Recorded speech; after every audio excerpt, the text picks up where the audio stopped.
Assalamualaikum warahmatullahi wabarakatuh.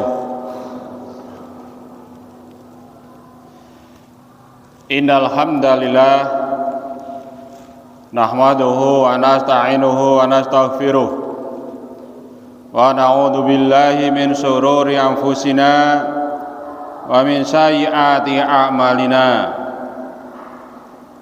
May yahdihillahu fala mudhillalah wa may yudlil fala hadiyalah. Asyhadu an la ilaha illallah wa asyhadu anna Muhammadan abduhu wa rasuluh. Qala Allah ta'ala fil Qur'anil Karim, a'udzu billahi minasy syaithanir rajim.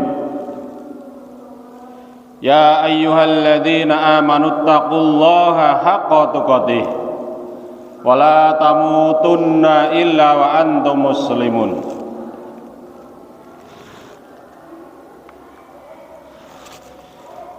Wa qala aidan ya ayyuhalladzina amanuttaqullaha wa qulu qawlan sadida yuslih lakum a'malakum wa yaghfir lakum dunubakum wa may yuti'illaha wa rasulahu faqad faza fawzan 'azima. Amma ba'du. Puji syukur alhamdulillah senantiasa kita panjatkan kehadirat Allah Subhanahu wa taala. Allah yang telah menurunkan air dari langit, yang dengan air itu maka hiduplah bumi setelah matinya. Tumbuh-tumbuhan dapat menyerap nutrisi yang terkandung di dalam tanah. Hewan-hewan dapat mengambil minum dari sungai. Dan setiap udara yang kita hirup menjadi segar karena dengan adanya air hujan yang turun dari langit. Maka sudah sepantasnya, sudah sepatutnya kalau kita senantiasa bersyukur hanya kepada Allah. Allah yang sungguh-sungguh luar biasa telah menurunkan nikmatnya kepada kita. Maka mari dalam kesempatan yang berbahagia ini, di bulan Ramadan ini, kita perbanyak rasa syukur kita kepada Allah. Kita senantiasa bersyukur terhadap segala kenikmatan yang Allah berikan kepada kita. Jangan sampai kita menjadi kufur karena kenikmatan yang Allah berikan sangat banyak, sehingga kita tidak menyadarinya itu sebagai suatu kenikmatan, sehingga kita tidak pernah bersyukur atas segala kenikmatan yang Allah berikan tersebut. Dalam kondisi apapun, dalam situasi apapun, dimanapun kita berada, hendaknya kita senantiasa bersyukur hanya kepada Allah. Kenikmatan yang besar, kenikmatan yang kecil, tetap kita syukuri. Dengan kita mensyukuri nikmat-nikmat yang kecil, maka ketika kita mendapatkan kenikmatan yang besar, kita akan mudah untuk bersyukur. Jamaah rahimakumullah, sholawat serta salam kita sanjungkan kepada junjungan Nabi kita Muhammad sallallahu alaihi wasallam. Karena atas jasa-jasa beliau, risalah yang beliau bawa, yang beliau sampaikan kepada kita sampai saat ini, kita bisa hidup dalam kondisi Islam. Seperti tadi di awal saya sampaikan, jangan sekali-kali kamu mati kecuali dalam keadaan Islam. Sholawat sebagai salah satu bukti kebaktian kita, pengabdian kita kepada Rasulullah. Senantiasa kita bersholawat. Jamaah pengajian rahimakumullah. Dalam kesempatan yang berbahagia ini, kami akan menyampaikan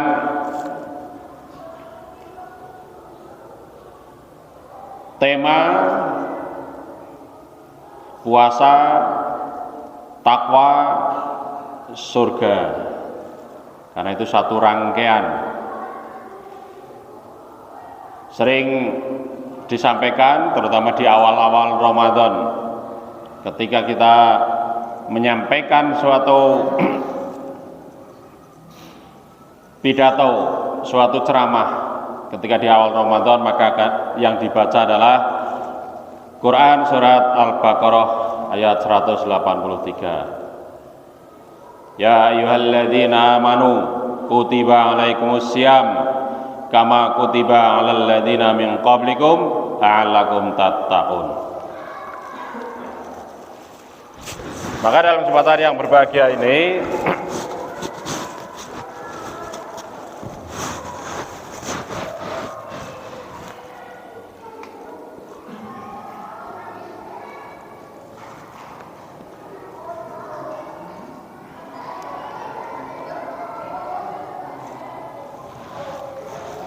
puasa yang akan menghasilkan takwa. Sementara takwa nanti kelanjutannya adalah menjadi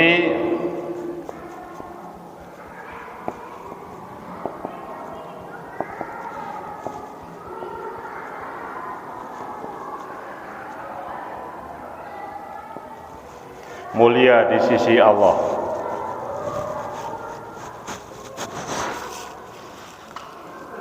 Kita berpuasa maka menjadi takwa.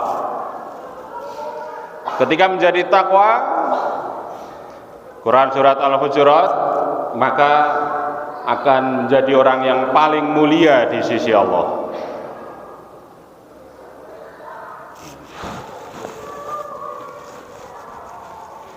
Syarat yang utama, syarat pertama,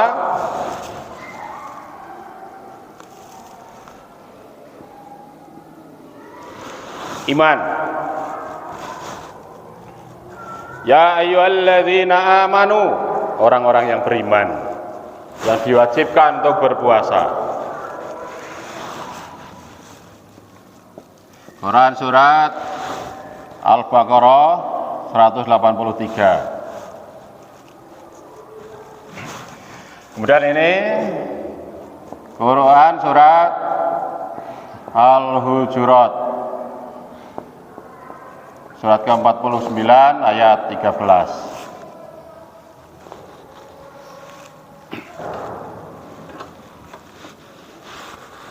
Kita berangkat dari skema seperti itu.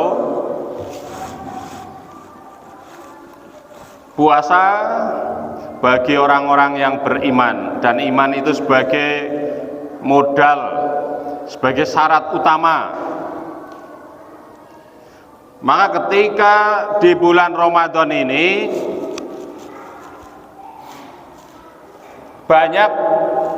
mungkin banyak orang yang tidak berpuasa, maka dipertanyakan keimanannya. Karena yang disebut, yang dipanggil untuk berpuasa adalah orang-orang yang beriman. Ya ayyuhalladzina amanu, wahai orang-orang yang beriman, kutiba alaikumussyam, diwajibkan atas kamu berpuasa. Ketika kita mengaku diri kita orang yang beriman, maka harus berpuasa. Ketika mereka mengaku beriman tetapi mereka tidak berpuasa, maka dipertanyakan keimanannya.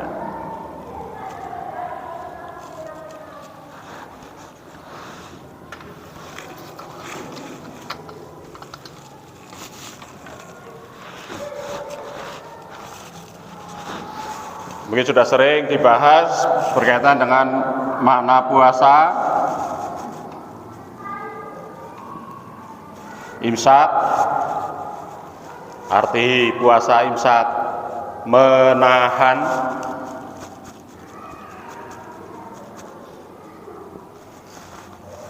Yang lebih luas lagi adalah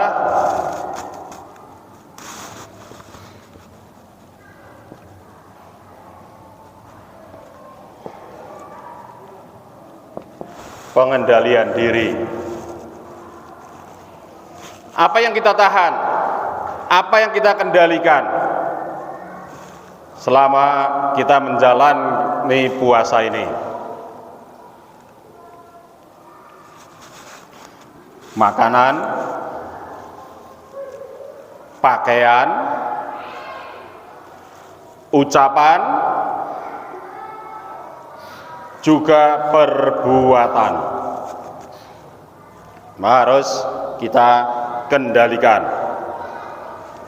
Tapi dalam realita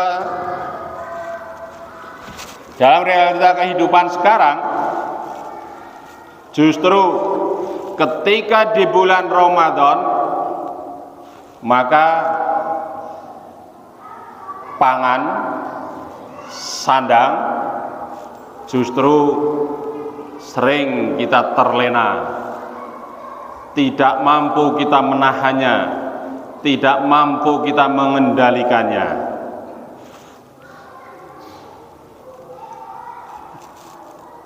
Kita lihat fenomena luar biasa di Wanayasa khususnya, atau ketika bepergian ke pasar-pasar.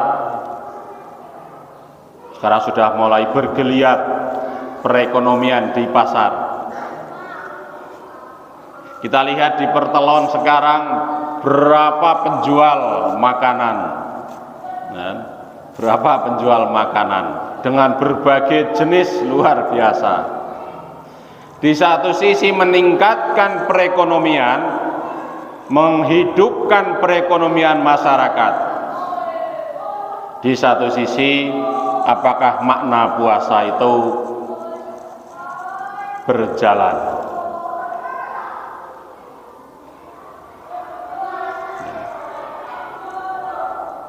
Apalagi nanti pertengahan Ramadan, toko-toko luar biasa, toko-toko pakaian luar biasa, dengan berbagai model terbaru, dengan berbagai jenis model pakaian, mereka menawarkan. Kita nanti akan terlena di situ. Apalagi di 10 hari terakhir, 5 hari terakhir,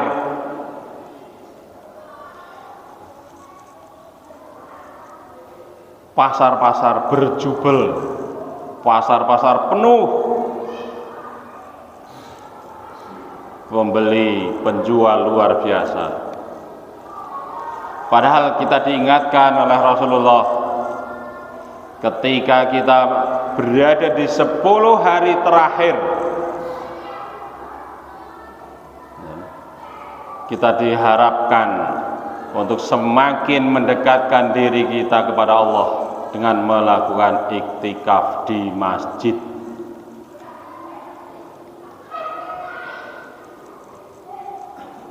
Maka mari kita cermati makna atau esensi puasa ini, pengendalian diri, menahan diri. Kita introspeksi, kita lihat diri kita masing-masing, bagaimana proses pengendalian diri kita.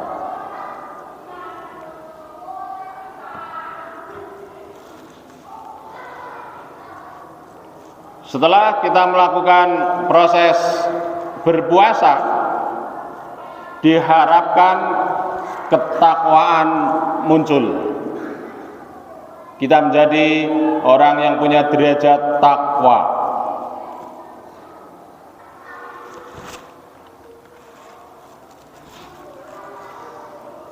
Apa ciri-ciri orang-orang yang bertakwa. Dalam Quran surat Ali Imran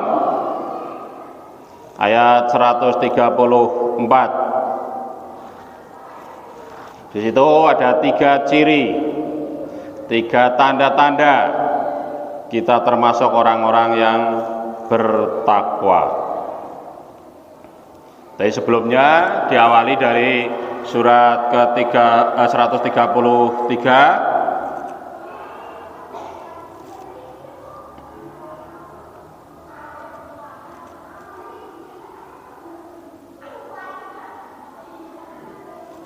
A'udzu billahi minasyaitonir rajim. Bismillahirrahmanirrahim. Wasari'u ila maghfiratin min rabbikum wa jannatin 'arduha samawati wal ard u'iddat lil muttaqin. Dan bersegeralah kamu kepada ampunan dari Tuhanmu dan kepada surga yang luasnya seluas langit dan bumi, yang disediakan untuk orang-orang yang bertakwa. Nih. Ternyata berdasarkan Quran surat Ali Imran ayat 133 ini, ternyata orang yang bertakwa itu juga sudah disediakan surga. Surga yang luasnya seluas langit dan bumi. Siapa orang-orang yang bertakwa? Alladzina yunfiquna, yaitu orang-orang yang menafkahkan hartanya, orang-orang yang menginfakkan hartanya, fis-sarra'i, baik di waktu lapang, wad-dharra'i, maupun sempit, wal kadhiminal ghaidha, dan orang-orang yang menahan amarahnya, wal afina 'anin nas, dan memaafkan kesalahan orang. Wallahu yuhibbul muhsinin, dan Allah menyukai orang-orang yang berbuat kebajikan. Ciri-ciri orang takwa menurut Quran surat Ali Imran ayat 134. Infak dikala sempit maupun lapang. Kemudian yang kedua, menahan amarah atau emosi. Kemudian yang ketiga, memaafkan.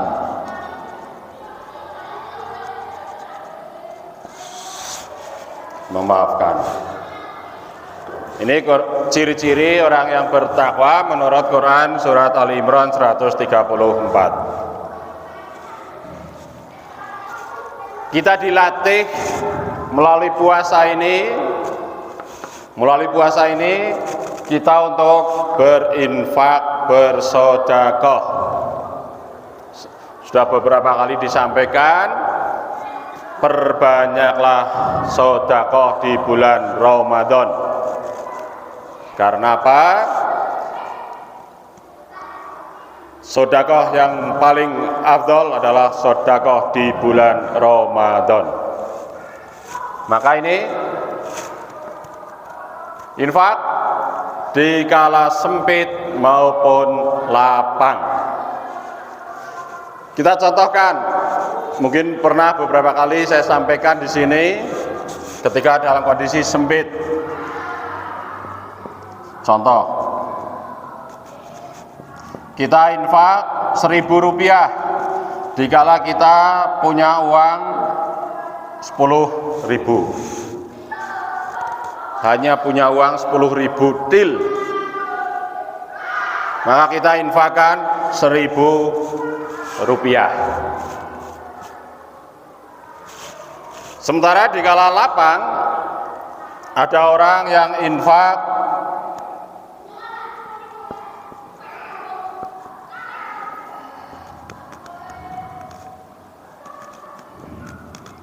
100 juta, ketika dia punya kekayaan uang 100 juta rupiah.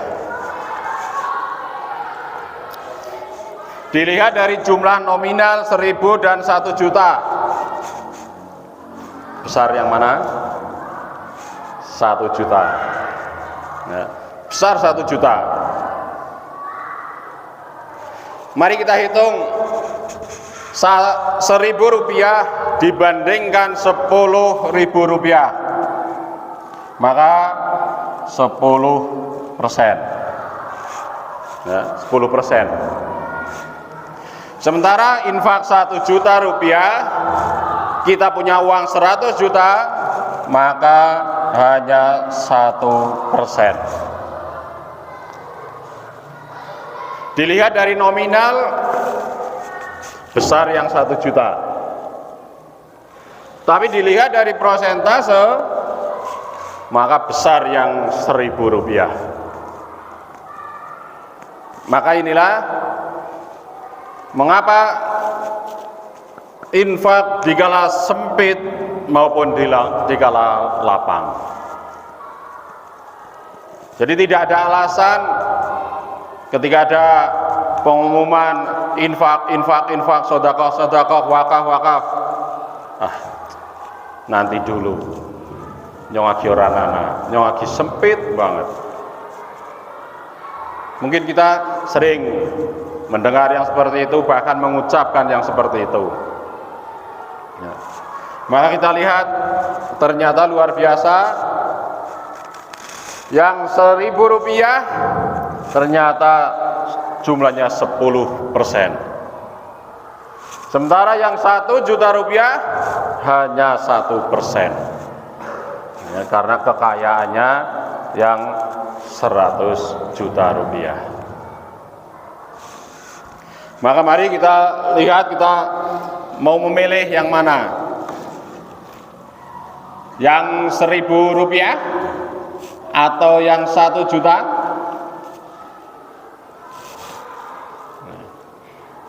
Maka disinilah kita lihat kemampuan kita.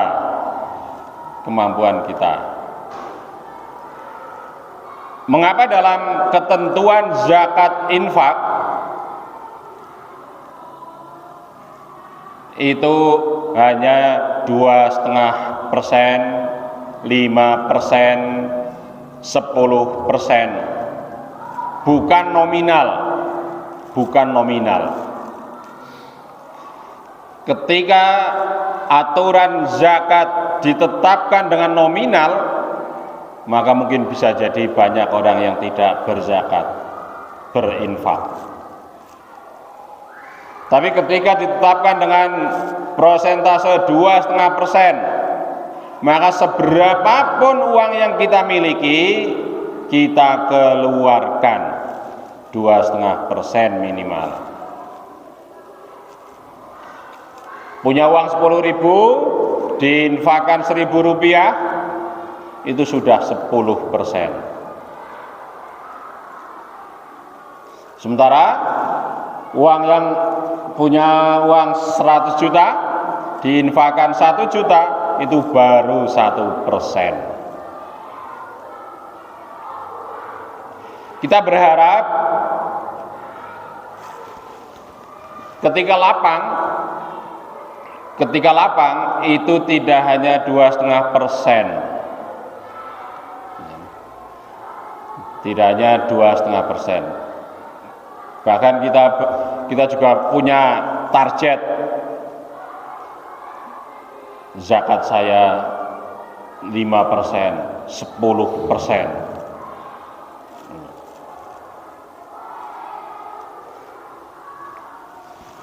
Kemudian bagaimana dengan misalnya infak yang harian sekarang di tarawih, setiap hari 1.000, setiap hari 2.000. Dilihat dari nominal itu kecil. Dilihat dari nominal adalah kecil. Ya. Tapi ketika kita sudah niatkan dari awal, nyong abendina arep infak 1000, nyong abendina arep infak 2000. Itu dilihat dari nominal kecil. Tapi dilakukan secara terus-menerus selama bulan Ramadan ini, maka ada motivasi dari Rasulullah. Ketika Rasulullah ditanya seorang sahabat, "Ya Rasulullah, wahai Rasulullah, amalan apa yang paling disukai, paling dicintai oleh Allah?" Maka Rasulullah menjawab dengan kondisi saat itu, amalan yang paling disukai, paling dicintai oleh Allah adalah amalan yang dilakukan secara terus-menerus, secara istiqomah, walaupun sedikit. Jadi jangan berkecil hati orang-orang yang berinfak sedikit. Jangan berkecil hati. Nah, nyongkor 1000, nyongkor 2000, enggak. Rasulullah sudah memberikan seperti tadi, ya, amalan yang paling disukai oleh Allah adalah amalan yang dilakukan secara terus-menerus, istiqomah, walaupun sedikit. Maka ketika hari pertama 1000, hari kedua 2000, dan seterusnya sampai nanti hari terakhir, hari ke-29, ya mungkin kita genepi nanti infaknya sampai 30, 2000 kali 30, 60.000. Itu lebih disukai oleh Allah daripada orang yang hanya infaknya sekali-sekali. Sekali langsung 100.000.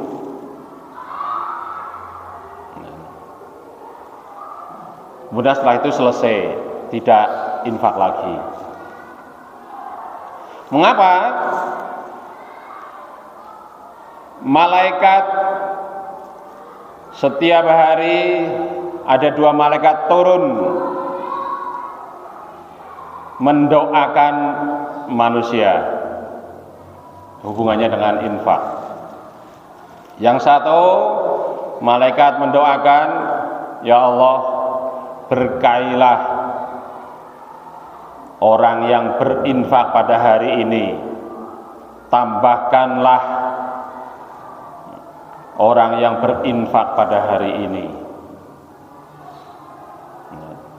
Jadi malaikat mendoakan orang-orang yang berinfak pada satu hari. Kemudian malaikat yang satunya lagi juga mendoakan sebaliknya, "Ya Allah, binasakanlah orang yang tidak berinfak pada hari ini." Maka ketika kita berinfak setiap hari, walaupun 2000 tadi, hari pertama infak, 2 infak, seterusnya sampai hari ke-29 infak, maka malaikat mencatat amalan infak,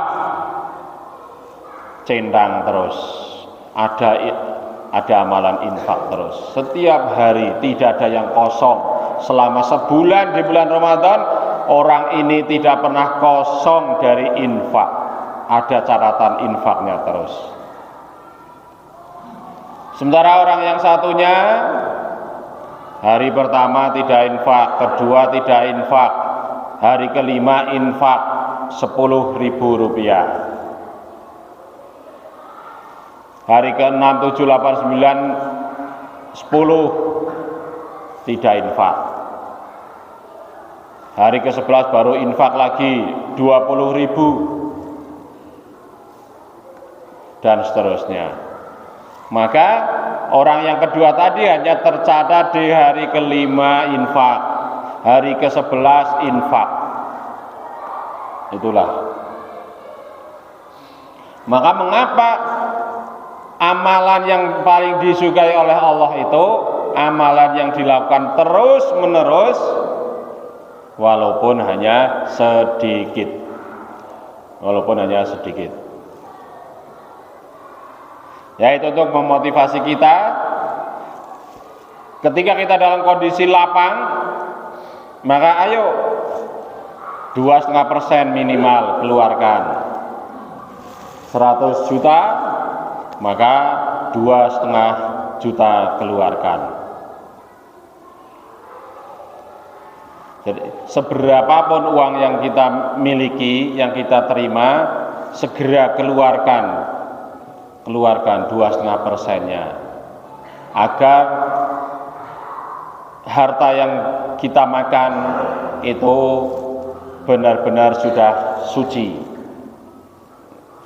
Karena sesungguhnya di dalam setiap harta yang kita miliki ada hak bagi orang lain, bagi orang fakir miskin. Maka ketika kita keluarkan 2,5%, setiap kita terima langsung kita keluarkan 2,5%. Maka sudah suci, sudah bersih uang kita, harta kita. Itu ciri yang pertama, orang yang bertakwa, yaitu infak di kala lapang maupun sempit. Jadi sekali lagi, tidak ada alasan kita untuk tidak berinfak. Bahkan kadang-kadang berkaitan dengan infak ini sedikit, kadang-kadang mungkin bapak-bapak ketika hari Jumat yang sudah terbiasa mengisi kotak infak ketika Jumatan, kok hari itu betul-betul tidak punya uang,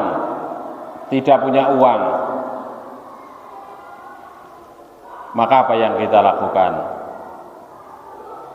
Bapak-bapak, hari itu, hari Jumat, arep mangkat Jumatan, orang duit bebar blas. Kira-kira apa yang akan dilakukan? Mungkin takon karo biyunge, Mak, Kok, Bu, ana duit ora? Ana recehan ora? Biar gue jemuahan.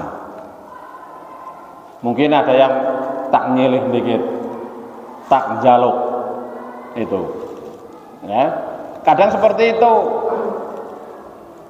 Karena sudah terbiasa kita berinfak, sehingga sudah betul-betul ketika kita infak itu sudah kepenak. Maka ada rasa yang kurang ketika kita tidak berinfak. Maka di hari Jumat ketika tidak memasukkan uang ke dalam kotak, ada rasa yang hilang, ada rasa yang kurang. Itu yang pertama, infak. Kemudian yang kedua, menahan amarah. Ini yang selalu menjadi target saya setiap tahun. Selama di bulan Ramadan, saya selalu targetkan ini. Karena emosi saya kadang-kadang keluar, amarah saya kadang-kadang keluar, tidak terkendali. Maka di bulan Ramadan selalu saya targetkan, saya akan berlatih, saya akan berusaha mengendalikan emosi saya, amarah saya. Dan ternyata luar biasa, betul melalui situasi bulan Ramadan ini kita betul-betul dilatih untuk menahan amarah kita. Tadi di awal, pengendalian diri kita salah satunya adalah ucapan. Maka di sinilah menahan amarah, menahan emosi. Jangan sampai keluar kata-kata yang tidak baik. Maka ini menjadi momentum bagi kita di bulan Ramadan ini berlatih menahan amarah, menahan emosi kita. Alhamdulillah, hasil puasa bertahun-tahun mungkin kita rasakan masing-masing. Apakah kita lihat, ya kita lihat, kita introspeksi, apakah amarah kita, emosi kita masih terus mengalir terus, keluar terus. Karena saya sendiri menyadari saya masih belum bisa menahan amarah itu. Sehingga setiap Ramadan saya targetkan, saya latih untuk bisa menahan amarah. Sehingga sering disampaikan para penceramah ketika sedang berpuasa, ketika ada orang yang hanya sekedar ingin berdebat, ingin beradu pendapat yang mungkin agak kurang pas, sehingga mungkin menimbulkan emosi atau bahkan yang kasarane diajak bertengkar, maka kita sudah dituntunkan ini shaimun, saya sedang puasa, ya, saya sedang puasa. Dan hal-hal yang seperti ini kita pertahankan, kita berusaha pertahankan. Jangan nanti berbedan, berpuasa, tokna kabeh emosinya. Enggak. Kita berusaha. Kemudian ciri yang ketiga, memaafkan kesalahan orang. Walaupun di dalam Islam sebetulnya nggak ada tuntunan ketika badan pun pada salaman jaluk ngapura, nah, aslinya nggak ada tuntunannya itu. Tapi itu adalah adat kebiasaan yang baik. Jadi ketika ada kesalahan ya seharusnya jaluk ngapura setelah melakukan kesalahan. Idealnya seperti itu. Tapi kan ya sing isin, sing mungkin wedi ya nek di ngapurani, ya nek pernah ditantang gelut. Maka paling gampang itu nanti di saat Idul Fitri. Tanpa jaluk ngapura wis sah kosong-kosong. Tanpa kita minta maaf.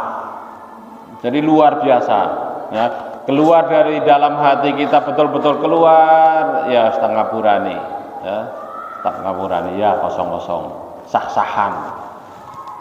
Walaupun sebetulnya kebiasaan di Idul Fitri itu kan hanya memberi selamat, taqabbalallahu minna wa minkum, memberikan selamat, mendoakan semoga amalan kita selama di bulan puasa ini diterima oleh Allah.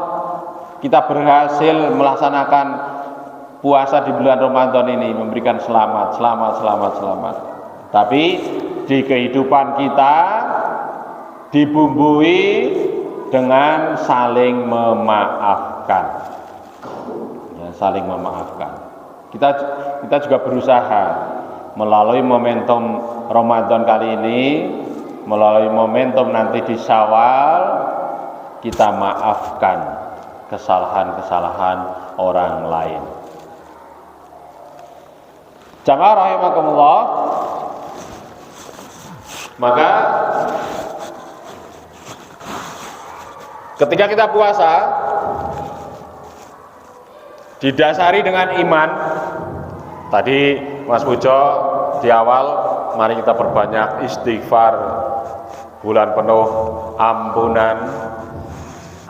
Ketika puasa kita berdasarkan iman, didasari oleh iman, maka akan diampuni dosa-dosanya.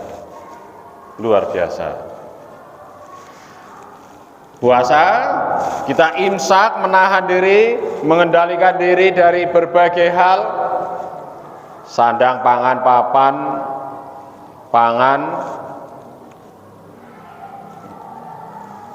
ucapan, perbuatan kita kendalikan diri, maka akan menjadi orang yang bertakwa.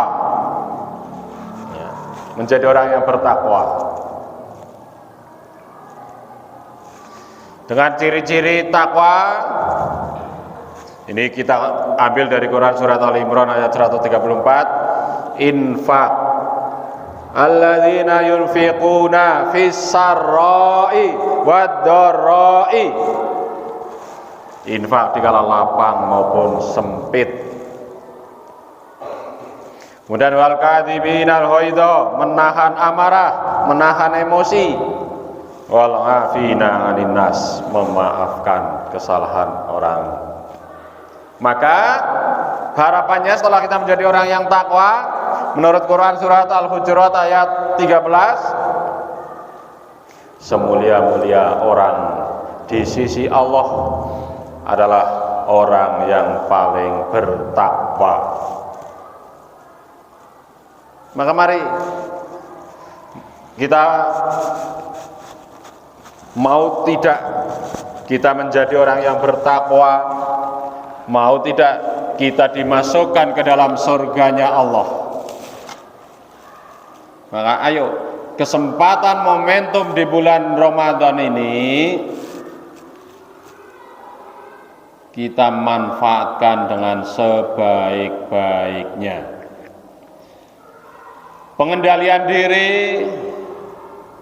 berbagai macam. Kita berusaha mengendalikan diri dari berbagai macam kesenangan-kesenangan.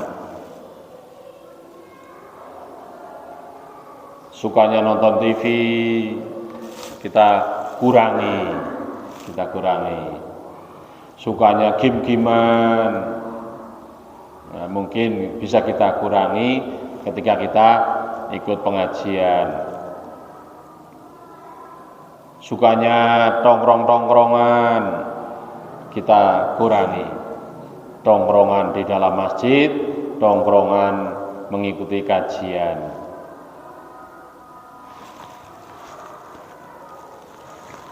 Jamaah rahimakumullah.